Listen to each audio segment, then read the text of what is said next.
I watched 18 games at MLS Next Fest, and in this video, I'm going to talk to you about the 3 biggest differences between MLS clubs and non-MLS clubs. If you guys are new to the channel, my name is Chris Weehan. I played professional soccer for 7 years, as well as 4.5 years at the Division I college level. I offer coaching independently as well, and I do scouting as well, so I get to see the entire landscape of soccer in the United States. About half of the games I watched were MLS teams competing against MLS teams, and the other half were non-MLS clubs competing against non-MLS clubs.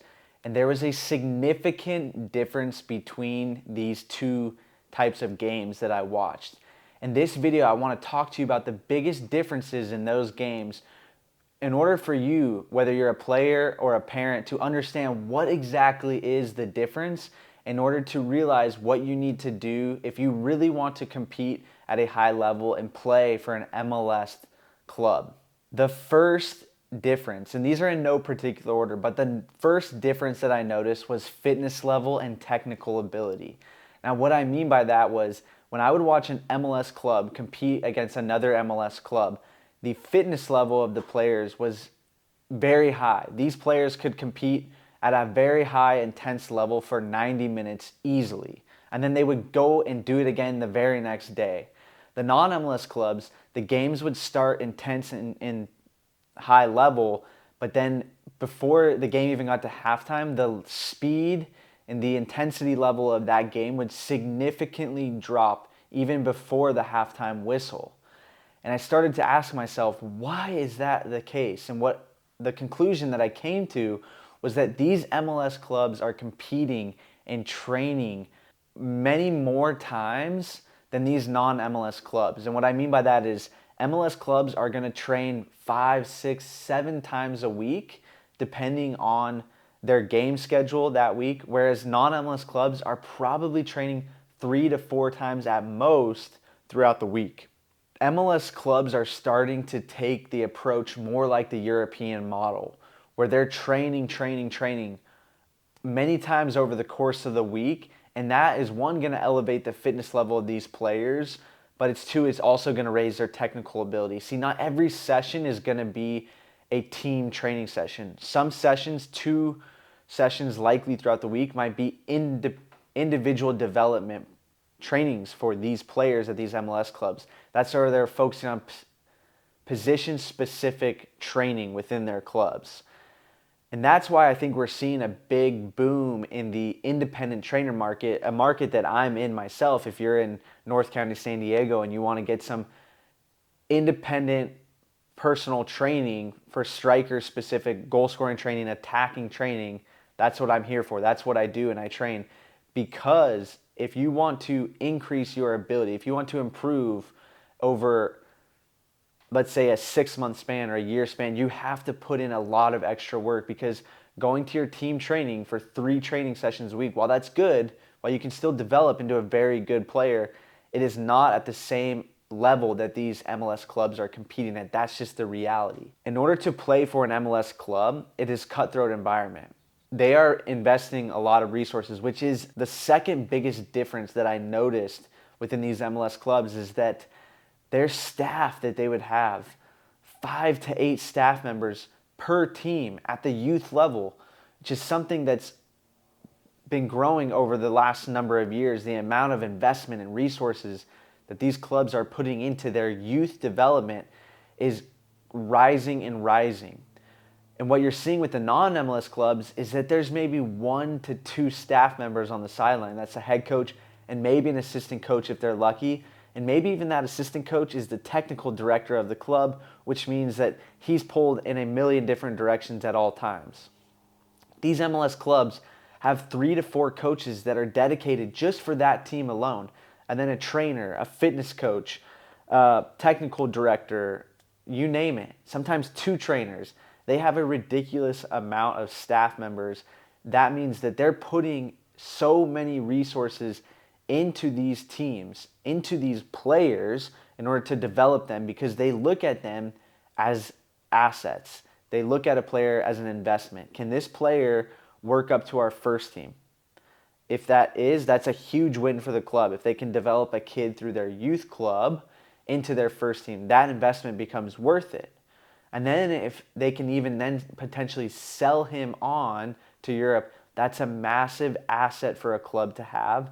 Therefore, they realize that putting a lot of investment into these kids is potentially going to give them a return on their investment. And therefore, when you have resources, when you have a strength coach, when you have multiple assistant coaches, you have the ability to train these kids in a lot of different assets.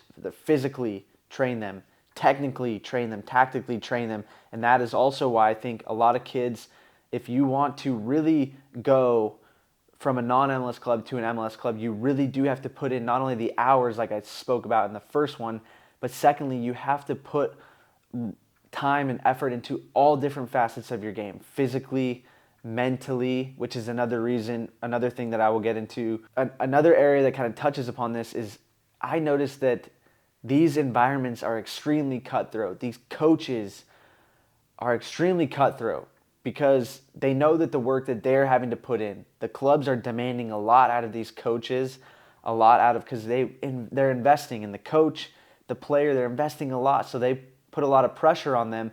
Therefore, the way that these coaches take that pressure, internalize it, and then put it onto the players is very intense, if I can say it.